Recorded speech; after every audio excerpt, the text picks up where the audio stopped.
Effendi Rashid.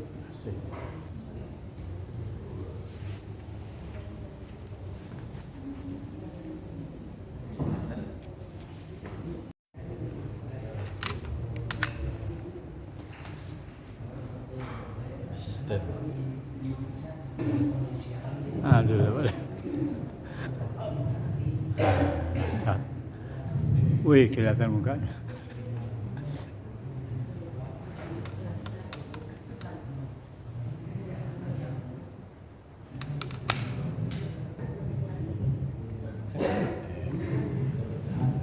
Ah, Bersih. Bismillahirrahmanirrahim. Assalamualaikum warahmatullahi wabarakatuh. Waalaikumsalam warahmatullahi wabarakatuh. Alhamdulillah rabbil alamin. Wassalatu wassalamu ala asyrafil anbiya'i wal mursalin wa ala alihi wa sahbihi ajma'in. Asyhadu an la ilaha illallah wahdahu la syarika lah. Asyhadu anna Muhammadan abduhu wa rasuluhu la nabiyya ba'dah. Amma ba'du fa ya ibadallah ya ayyuhallazina amanu taqullaha haqqa tuqatih wa la tamutunna illa wa antum muslimun. Qala Allah ta'ala fil Qur'anil Karim. A'udzu billahi minasy syaithanir rajim. Bismillahir rahmanir rahim. وأذن في الناس بالحج يأتوك رجالا وعلى كل ضامر يأتين من كل فج عميق ليشهدوا منافع لهم ويذكروا اسم الله في أيام معلومات على ما رزقهم من بهيمة الأنعام فكلوا منها وأطعموا البائس الفقير ثم ليقضوا تفاثهم وليوفوا نذورهم وليتوفوا بالبيت العتيق ذلك من يعظم حرمات الله فهو خير له عند ربه وأحلت لكم الأنعام إلا ما يتلى عليكم فاجتنبوا الرجس من الأوثان واجتنبوا قول الزور. Subhanallahu azim. Yang hormati dan muliakan Bapak dan Ibu serta seluruh jemaah salat maghrib rahimakumullah. Alhamdulillah rabbil alamin. Kembali kita bersyukur kepada Allah. Pada maghrib yang berkah ini kita masih dilimpahkan rahmat dan rahimnya. Kita masih diberikan nikmat hidup, nikmat kesehatan, nikmat kelapang rezeki, keamanan, kenyamanan, dan ketentraman. Mudah-mudahan segala nikmat itu dapat menunjang bagi kita untuk meningkatkan ketakwaan dan keimanan kita kepadanya. Amin. Allah. Salawat dan salam buat Nabi kita Nabi Muhammad sallallahu alaihi wasallam. Allahumma salli ala Muhammad wa ala ali Muhammad kama shallaita ala Ibrahim wa ala ali Ibrahim. Bapak dan Ibu sidang jemaah salat maghrib rahimakumullah. Pada kesempatan ini kembali kita berjumpa dalam kegiatan tausiah agama, di mana sebagaimana biasa pada setiap Selasa kita maghrib kita menunaikan kegiatan kerohanian dalam bentuk tausiah agama ataupun kajian agama Islam. Pada bulan yang lalu kajian kita berkaitan dengan makna fitrah. Pada kajian kita tersebut kita mengkaji apa makna dari fitrah, apa makna kembali kepada fitrah. Kita sudah sampai kepada kesimpulan kembali kepada fitrah itu artinya kembali kepada ketentuan dan ketetapan Allah. Tanpa terasa Bapak Ibu hadir, sudah lampau bulan-bulan Syawal, sudah berada pada bulan Zulhijjah. Dan tidak lama lagi akan kita sambut pula bulan Zulhijjah.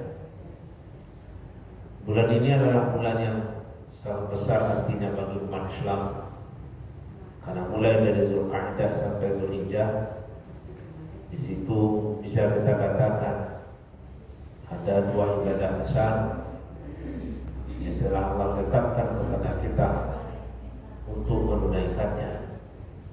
Pertama adalah ibadah haji, kedua adalah ibadah udhiyah. Udhiyah itu artinya adalah menyembelih binatang ternak, atau kita menyebutnya ibadah kurban. Tentu pertama doa kita, semoga kaum muslimin dan muslimat, sanak saudara karib kerabat kita yang menunaikan haji dan berkesempatan menunaikan itu pada tahun ini, semoga Allah berikan kekuatan dan kesehatan. Semoga keinginan cita-cita untuk menggapai haji yang mabrur itu terkabulkan padanya. Insyaallah. Bapak dan Ibu hadir pada malam ini, kita ingin mengkaji tentang rahasia ibadah haji dan kurban dan kesatuan kita sebagai umat Islam. Pada prinsipnya setiap syariat ataupun setiap ibadah yang ditentukan dan ditetapkan kepada kita itu memiliki tujuan-tujuan, atau yang kita mengenal dengan istilah maqasidus syariah, tujuan-tujuan daripada syariat. Setiap ibadah yang kita lakukan, setiap ibadah itu pula mengandung tujuan dan maksud tertentu. Dan tidak ada ibadah yang kita lakukan itu kecuali di situ ada nilai-nilai yang mulia dan agung. Dan ujung semua ibadah itu sekurang-kurangnya terdapat beberapa hal. Yang pertama, ibadah itu adalah cara bagi kita memperkuat dan memperkokoh keimanan kita kepada Allah. Tanpa ibadah, iman itu akan melemah. Karena kekuatan iman itu amat bergantung dengan kekuatan ibadah kita. Maka oleh sebab itu kita harus senantiasa menjaga, memelihara, menyempurnakan ubudiyah ibadah kita. Karena itulah energi bagi kuatnya iman. Tanpa ibadah, ya, maka iman itu seperti kehilangan energi, melemah. Dampaknya apa? Dampaknya adalah melemah pula akhlak manusia. Jadi itu ketiganya saling bertali dan saling berhubungan, antara iman dengan syariat, antara iman syariah dan akhlak. Ujung dari semua ibadah itu adalah terbentuknya akhlak yang baik.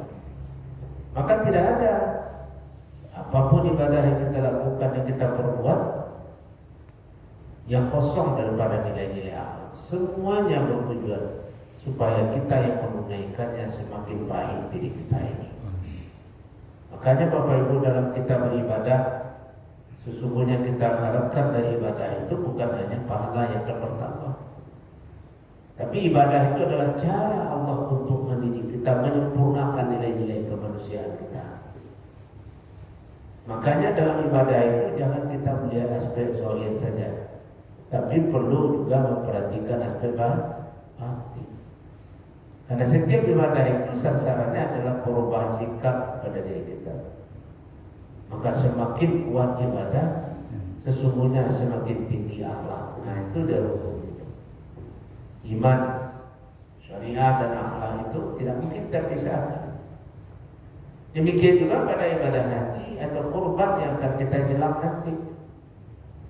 Ibadah haji dan kurban itu adalah ibadah yang sangat besar, ya, sangat besar. Haji itu adalah ibadah yang memang ditetapkan kepada yang mampu. Mampu itu dalam dua pengertian, mampu fisik, mampu finansial. Kalau dia mampu fisik tapi tidak mampu finansial, belum jatuh wajib baginya.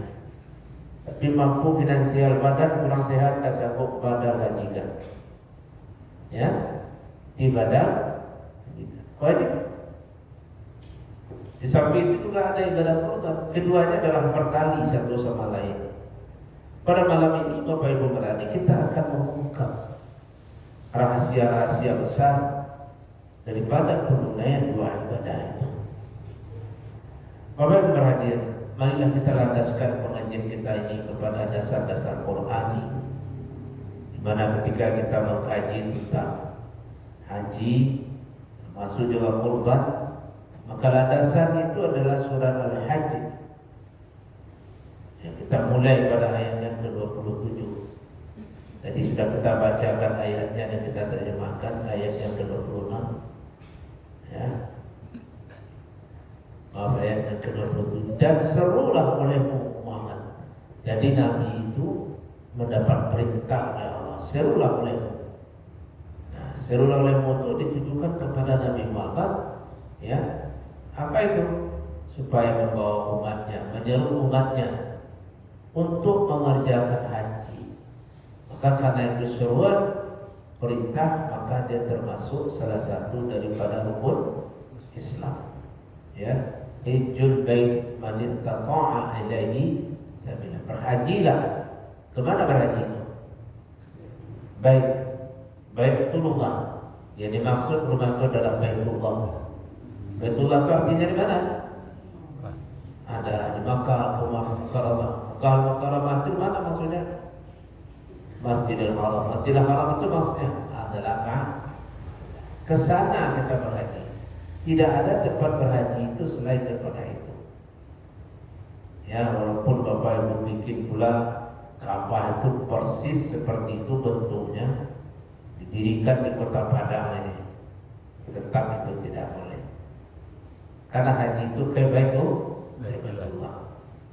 Atau ada pula gagasan mungkin di Mahama Nabi Haji, itu live kan saja lah di situ, lalu berhaji kita dari sini tidak boleh. Dan haji itu adalah hajjul bait, berjalan ke sana itu. Di sana dilaksanakan, tidak ada tempat lain. Walaupun ada tempat yang mulia, ada pun satu tempat yang keramat, tidak boleh. Haji itu hanya dalam masa tertentu dan waktu tertentu. Masanya itulah mulai dari sekarang sampai nanti 10 Zulhijjah. Puncaknya 9 Zulhijjah dalam wukuf. Tempatnya di mana? Di Makkah Al-Mukarramah, di sekitar Ka'bah dan yang lain-lainnya sekitar itu. Jadi jelas, yang buka rijalan, mereka akan datang, ya, datang kepadamu dengan berjalan kaki, menggambarkan haji itu Bapak Ibu ibadah yang universal. Maksudnya ibadah universal apa? Ibadah haji bukan untuk orang Makkah saja.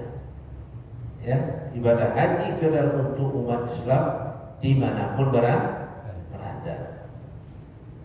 Bahkan mereka akan datang kepadamu berjalan kaki, menggambarkan, ya, orang dari mana-mana datang ke Makkah itu berjalan kaki. Memang dahulu berjalan kaki menggunakan kendaraan unta. Makanya kendaraan unta itu adalah kendaraan yang banyak dipakai oleh orang.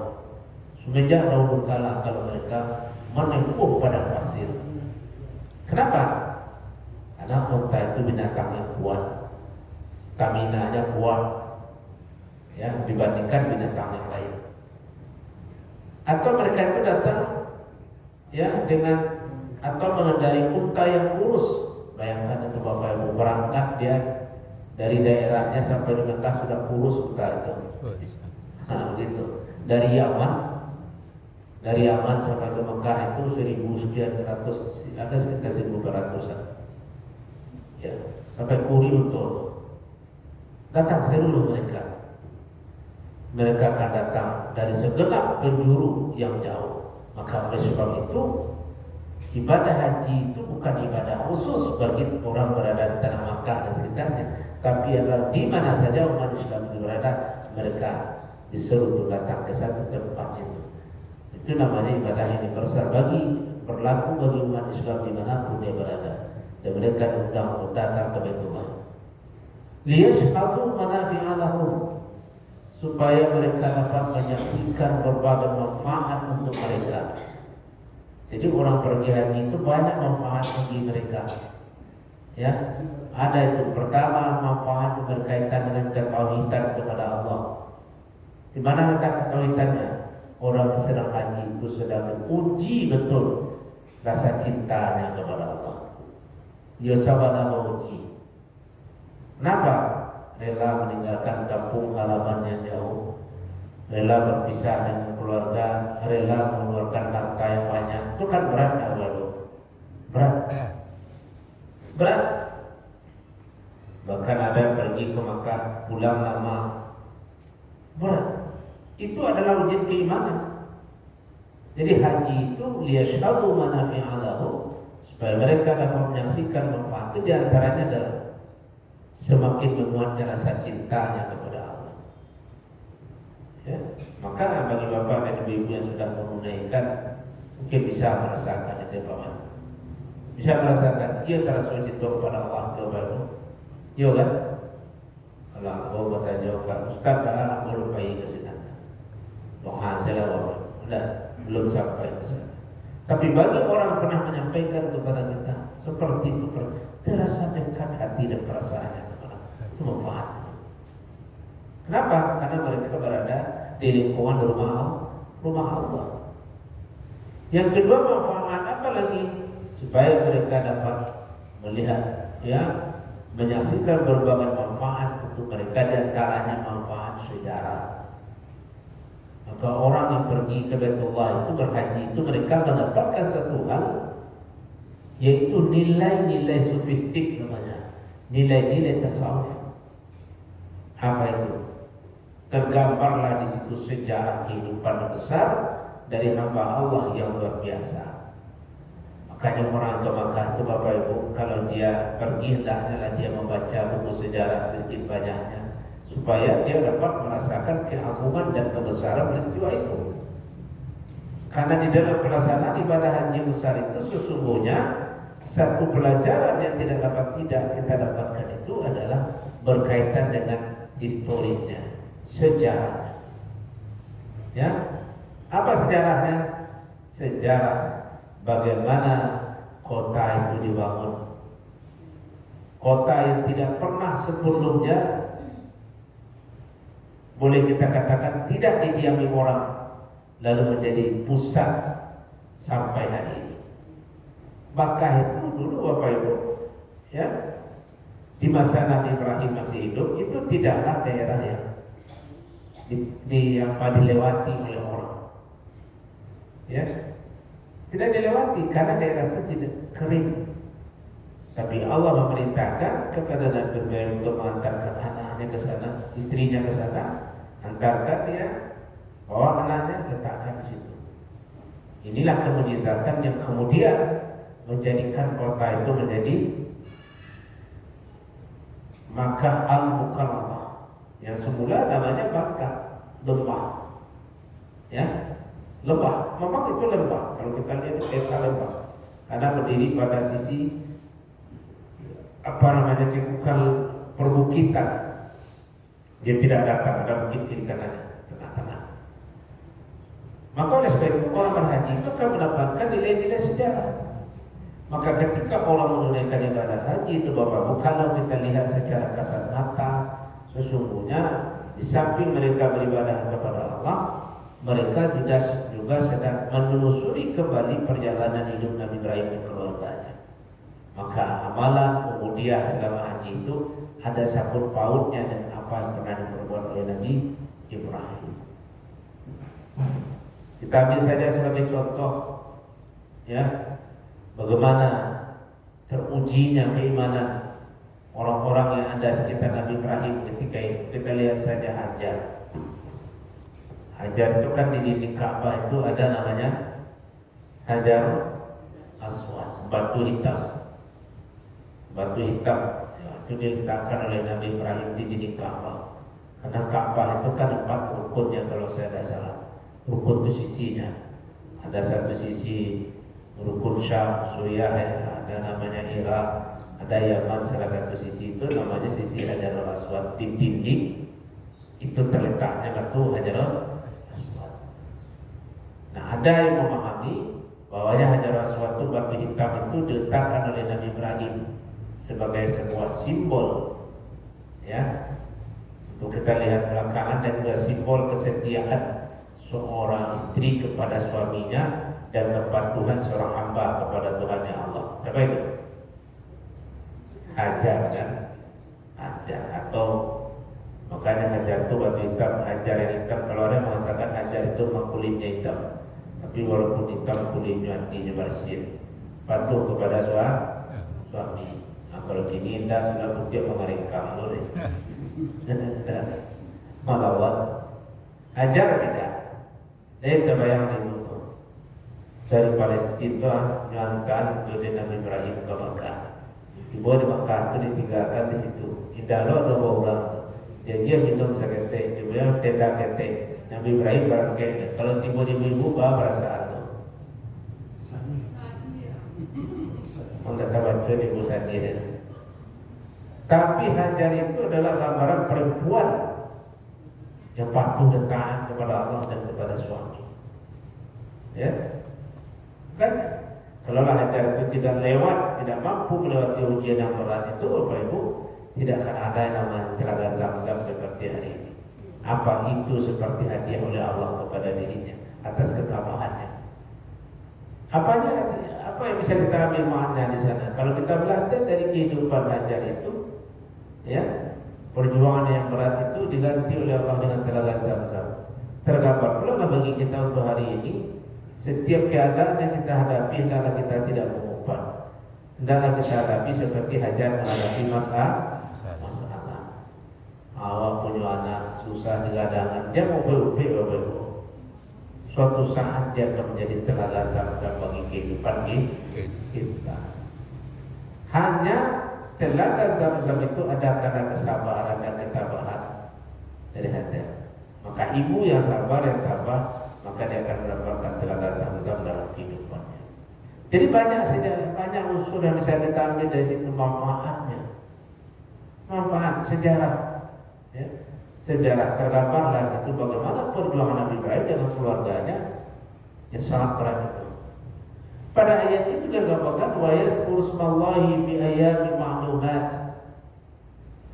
Dan juga di bulan itu supaya mereka menyebut nama Allah pada beberapa hari yang telah ditentukan. Maksudnya awal kali di bulan Raya Haji kita akan menyebut nama Allah dalam bentuk takbiran dalam beberapa hari yang ditentukan. Kan begitu kan? Berapa hari kita takbiran? 4 atau 3? 4. 10 Zulhijjah plus 11, 12, 13. Itu ayyamin ma'lumat, pada hari-hari yang ditentukan. Jadi seluar itu laba-labi sehari? Tidak. Atau kurang sehari? Tidak. Pada hari yang sudah ditentukan. Makanya kalau kita lihat pada prinsipnya lebaran haji itu kebesarannya melebihi Idul Fitri. Maka konon pernah saya dengar kalau di Arab itu Idul Adha itulah dia hari perayaan besarnya.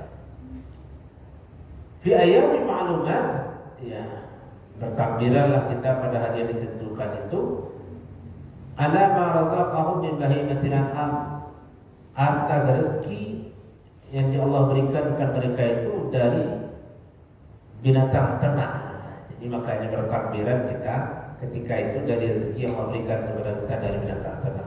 Maka itu disebut masa-masa kita untuk berkorban. Maka berkorban itu apa ya? Boleh 4 hari itu, tidak mesti hari pertama. Hari ini kita sholat, masih ada setelah itu hari 11, 12, 13, ya kan? Itu namanya hari tasrik. Ya boleh, dan pada masa itu tidak boleh kita berpuasa. Tidak dibolehkan kita berpuasa apapun nama puasanya, baik puasa pengganti, puasa nazar, puasa sunat, tidak boleh karena hari menyembelih, hari nahar namanya. Ya, jadi itu masanya setelah kita sholat, menunaikan sholat Id itu, barulah boleh kita menyembelih. Jadi tidak boleh kita menyembelih binatang ternak sebelum sholat Id, ya kan? Awak ingin memberikan pelayanan prima kepada jemaah kan? Awak agak sebelum jemaah aku keluar saja adalah membawa daging sekali. Jam 2 malam sebelum hari raya itu lah kita potong. Tak boleh Dia surat Al-Hujurat ayat pertama, asbabun nuzulnya. Bismillahirrahmanirrahim. Ya ayyuhalladzina amanu la tuqaddimu baina yadayillahi wa rasulihi wattaqullaha innallaha samii'un alim. Ayat itu turun ketika ada sahabat mengadu bendera Nabi dari persiapan Rasulullah. Ikut selesai bendera dibawa pulang. Turun ayat. Jangan kamu mendahului berita Allah. Kalau itu Pak, kalau ia makan lebih bersama Nabi balik. Kalau itu tidak jadi korban ya, karena sebenarnya korban itu terlaksana setelah sholat ditunaikan. Nah, jelas pada ayat ini digambarkan seperti itu. Lalu bagaimana? Fakulu minha wa atimul baisal faqir. Maka makanlah sebagian dari dagingnya itu. Jadi orang yang berkorban itu ya boleh menikmati daging korban itu. Jangan kita memantangkan ulah nah, mampu segera korban tidak boleh makanlah. Makanlah, cuma minha. Ada rambu-rambunya itu. Minha itu sebagiannya. Sebagian kecil, sebagian banyak, sebagian kecil lah. Kalau sebagian banyak untuk awal, kan awal menurut awal berkorban. Haji saya kaki 3 orang nanti bawa pulang. Kalau kejadian tahun lalu tu bapak, susah mau menyelesaikannya. Bertanya, ada satu kampung sekarang peserta korban tu, baru saja dia hanya bawa kaki jam 5 pulang seorang tak. Jadi orang banyak tu, ada siswa-siswanya ni, itu dapat korban nama itu tu. Tu mana nampak dulu dia nama itu. Bukan ada alih dari raya wajib, tu baju mau korban. Tu bagi ada yang untuk para lain orang banyak ada apa kita nak lihat. Boleh kita makan tapi sekedar. Boleh makan, jangan diharapkan. Wa at'imul ba'isal faqir, dan berbagilah untuk dimakan oleh orang yang sengsara. Jadi kalau Bapak Ibu panitia korban ada orang yang tak susah pada lain dan naik seorang lagi labian cara cepat. Jasa malah tolong, ya dah. Jasa malah satu ada yang kelabian keluarga. Satu keluarga 7 orang dan ikut keluarga 2 orang ya. Barang bed ikulah itu kok makan di restoran segala macam nyoba 7 aku menunggu setahun kamu cuma daging labian sesuai itu dilebihkan dia jasa mula dilebihkan karena apa hukumnya sekarang boleh saja ya boleh karena mereka lebih mudah ada orang khususnya. Jadi begitu banyak faedah-faedah yang kita ambil karena ibadah Allah. Tapi dari semua kegiatan ibadah haji dan korban itu ada beberapa hal nilai-nilai yang harus kita. Pertama adalah kepatuhan dan ketaatan kita kepada Allah. Salah satu bukti dan kepatuhan kita kepada Allah itu kita rela menyembelih yang kita cintai. Nah, apa yang kita cintai hari ini? Harta, ya nak? Cinta kita kepada orang tua, Bapak Ibu. Sayang kita kepada orang tua. Sayang. Sembelih. Bagaimana Nabi Ibrahim menyembelih anaknya yang dicintainya? Kalau waktu ini dah anak disuruh sembelih, apa disuruh sembelih oleh Allah? Ambil harta. Yang berlebih hartanya cukup pergi haji. Kalau tidak sampai sambung haji, ambil harta itu berkorban. Nah, kita sambung, tapi kita tidak mau. Jangan dekat-dekati tempat sholat kami, kata Rasulullah. Karena sayang Rasulullah atau karena berakot. Sayang. Hah? Dia mendekat kemarin. Awal sanggup, tapi tidak mau berkorban. Dia mendekat kemarin. Karena sayang Rasulullah atau teman Cina. Macir. Rasulullah ada suku umatnya yang sanggup, tapi begitu dia ke korban dicari-cari alasan. Dan kini gua sedang salib mana usaha. Apalagi kini korban akan tinggi, dah baru jadi kau orang 2 juta 750. 27 setengah. Juga kapun dari anak. Ya.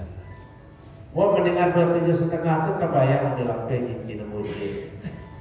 Nah, kan itu terbayang kan lampai cincin. Jangan pikirkan itu tuntutan Allah. Satu ame. Jadi bukti ketakwaan kita dan kecintaan kita kepada Allah itu salah satunya mau berkorban. Yang kedua, dalam pelaksanaan ibadah itu nilai-nilai akhlak dan tasawufnya adalah itulah cara dan masa bagi kita untuk menjaga tali persatuan bangsa. Masa berbagi. Karena kita umat Islam ini diajarkan oleh Rasulullah, oleh syariat Islam, hidup berbagi dan boleh mementingkan diri sendiri. Maka kurban itu menciptakan persatuan, kita nikmati bersama, kita bagi kepada saudara-saudara. Maka intinya Islam itu adalah agama yang mendekatkan persatuan, bukan perpecahan. Ini yang dididikkan oleh Rasulullah terus kepada umat. Dari masa sahabat itu dididikkan kebersamaan itu oleh Rasulullah. Bersatulah. Kok ada mana perbedaannya, perbedaan itu meruncing kepada permusuhan. Lagi. Makanya ketika itu Bapak Ibu ada sejarahnya. Ketika itu pernah jatuh Hajarul Aswad itu dari dinding. Jatuh batu itu ke bawah. Setiap kaum ketika itu menyatakan mereka yang berhak meletakkan di atas. Kecil kaum itu kami yang berhak. Jadi moyang kami yang menjaga Allah. Kecil iko. Ya, mereka merasa berhak. Tapi Rasulullah mencarikan solusi yang baik supaya tidak terjadi pertikaian. Nah, caranya dari Rasulullah. Kalau Bapak Ibu pada itu batu jatuh dari dinding, lalu ada sampai kelompok mengatakan kami yang berhak meletakkan kata. Apa caranya? Jangan kita suruh dulu. Tidak mungkin kita tahu. Kelompok satu, tak kata lu, kata turunnya melihat, kelompok naik melihat. Ini kau mungkin itu. Baca rohnya. Disitulah cerdasnya Rasulullah. Mengadu kepada Rasulullah. Jatuh aja Rasulullah. Barapi dalam penanyaan. Hampir batikai. Baca kampanye mengatakan ini ada berhak. Rasulullah baca rohnya. Senyum Rasulullah. Baca rohnya. Carilah kain basah lain, model begini. Angkatkan ada sesuatu di tengah. Barang kelompok yang bertikai tadi, apa kelompok, tiap kelompok nanti sudah je. Nah, adanya angkat kata bersama-sama. Kita letak kata bersama-sama. Letak di surat. Tanggalnya tidak boleh karena mereka sudah merasakan ikut berperang. Maka pemimpin itu tidak boleh berbicara. Rasulullah itu cerminan pemimpin yang menyatukan. Kalau tidak bercakap banyak, Rasulullah tak cara. Maka dari ibadah haji dan kurban yang kita lakukan setiap tahun itu, sesungguhnya nilai yang kedua yang sangat-sangat penting itulah menjaga hubungan baik sesama kita, Bapak Ibu. Mempertajam rasa dan mulia waktu merasakan nikmatku seorang sendiri. Harus tajam perasaan. Bahasa sekarang sebut cerdas emosional kita. Apa cerdas emosional itu? Merasakan apa yang dirasakan oleh orang lain. Berbagi. Maka dalam ibadah kurban itu kita bersama, hidup bersama, makan bersama, berbagi. Karena Islam itu adalah agama yang mendekatkan persatuan. Bersatu kita masih. Dan boleh kita saling menyakiti satu sama lain. Ya. Kita disuruh merasakan itu, katakan orang sekarang mempertajam rasa. Apa yang dirasakan oleh orang lain tidak terasa oleh kita. Maka kalau kita membentangkan di dalam surat Al-Hujurat itu, Bapak Ibu, akan kita ketemukan pelajaran-pelajaran berisikan larangan kita memecah belah, mencaci maki, menghina, merendahkan, menggibah, mencari kesalahan orang lain. Karena Islam itu adalah agama menyuruh kita untuk bersatu.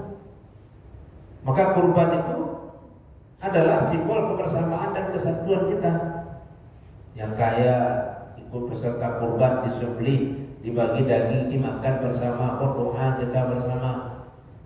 Lalu ada orang yang bertanya, Ustaz, sudah dipotong jauh itu sekarang.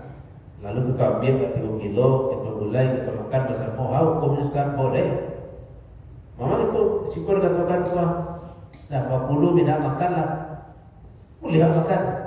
Haram Rasulullah tidak pernah menggulai itu. Memang betul bila Rasulullah menggulai. Tidak. Tak ada boleh dilarang apa itu. Rasulullah tidak pernah menggulai daging kurban itu. Ya tak ada dia Arab pernah menggulai kami sebenarnya. Ya, makanlah. Maka ada tradisi kampung dulu apa itu sudah dipotong sapi itu, diambil dagingnya, dimasak bersama-sama, dinikmati bersama. Ya boleh. Memang daging kurban itu untuk dinikmati bersama dan dibagikan kepada yang lain. Maka jangan kita mengharapkan kok sudah haram, saya tidak boleh. Tak boleh kan? bagi bersama, menampakkan kesatuan dan persatuan. Tapi serupa yang sampaikan tadi, tidak mentang-mentang awak enam peserta kurban cek keluarga dan tulang-tulang saja berdua dari yang masuk ke rumah berdua. Tidak mudah itu. Berbagi, persatuan. Karena Islam itu adalah agama yang mengajarkan kita untuk senantiasa bergotong royong, bersatu. Jangan kita hanya berpecah belah. Begitu Islam itu mengajarkan Bapak. Yang ketiga pada ibadah itu nilai-nilai yang baik yang bisa diambil adalah perbanyaklah berbuat baik. Orang yang ikut berbagi itu Bapak Ibu berarti dia sudah menyehatkan dirinya. Tahu tak Bapak Ibu berarti bagaimana hidup ini sehat? Supaya hidup ini terasa enak, nyaman dan sehat. Apa yang kita perbuat? Perbanyak berbagi. Coba Bapak Ibu cari surat Al-Isra, ada ayat yang bunyi Bismillahirrahmanirrahim. In asaltum li anfusikum. Jika kamu berbuat baik, jika kamu telah berbuat baik, maka itu artinya kamu telah berbuat baik untuk anfusikum. Anfus itu artinya apa? Nafs. Kan jiwa itu disebut nafs. Kalau anfus itu jiwa yang banyak. Masing-masing apa? Jadi kalau kita ingin tenang hidup, nafsu itu ingin bahagia, banyak berbuat baik. Jadi kalau kita banyak berbuat baik, maka jiwa akan tenang. Kalau kita mau berbagi seperti ini dengan korban itu, jiwa akan tenang. Maka orang yang tidak mau berkorban, tidak mau berbagi, jiwanya tidak akan pernah tenang. Jadi terapi jiwa itu supaya jiwa tenang itu Bapak Ibu, cara-caranya, tahapnya apa? Pertama, kembali kepada ayat Al-Quran. Bismillahirrahmanirrahim. Ala bizikrillahi tasma'innul qulub. Ketahuilah hanya ada nilai zikir kepada Allah. Zikir kepada Allah itu menunaikan ibadah, patuh dan taat. Gitu. Yang kedua, perbanyak berbuat baik. Setiap kebaikan yang kita lakukan itu li anfusikum, itu kebaikan itu akan datang kembali kepada diri kita. Maka banyak orang sekarang mencari bagaimana saya hidup bahagia, pergi hiburan ke sana, hiburan ke sini.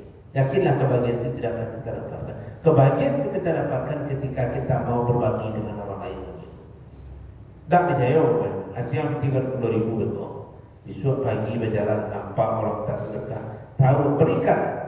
Ketika itu energi positif itu dari orang akan datang doanya, lapang hati doa. Maka orang yang mau berinfak, mau bersedekah, sampai hatinya gelisah dan gelisah. Oleh sebab itulah Bapak Ibu perhatian pada ibadah kurban dan haji yang akan kita jelang beberapa saat lagi, ambillah itu sebagai pelajaran bagi kita, sebagai bukti ketakwaan kita kepada Allah.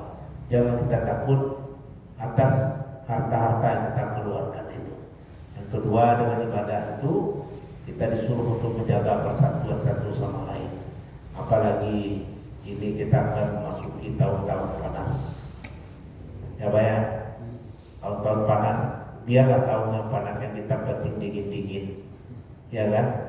Mau A mau B pilih kita terserah. Yang penting kita jaga hubung baik sesama kita. Nah, jangan kita tercerai-berai pula karena beda pilihan, beda keinginan. Mari kita jaga persatuan dan kesatuan kita. Bapak Ibu Keradir, sebagai kesimpulan pengajian kita pada malam ini, pertama, hendaknya kita senantiasa bersyukur kepada Allah atas nikmat yang ada yang kita dapatkan, yaitu dengan cara mengeluarkan apa yang kita dapatkan itu. Khusus untuk bulan haji, bagi yang mampu sudah pergi, dan bagi yang belum mampu atau tidak berkesempatan, hendaknya kita menunaikan ibadah kurban atau disebut ibadah udhiyah. Dan terakhir, mari kita jaga persatuan dan kesatuan kita terus menerus. Mudah-mudahan dengan menjaga kesatuan dan persatuan kita itu, rahmat Allah semakin turun kepada kita. Demikian saja Bapak Ibu, semoga kita semua dalam lindungan Allah, Allah mudahkan rezeki kita, melihara hidup kita, dan terjauh kita dari bencana dan bahaya. Assalamualaikum warahmatullahi wabarakatuh. Waalaikumsalam.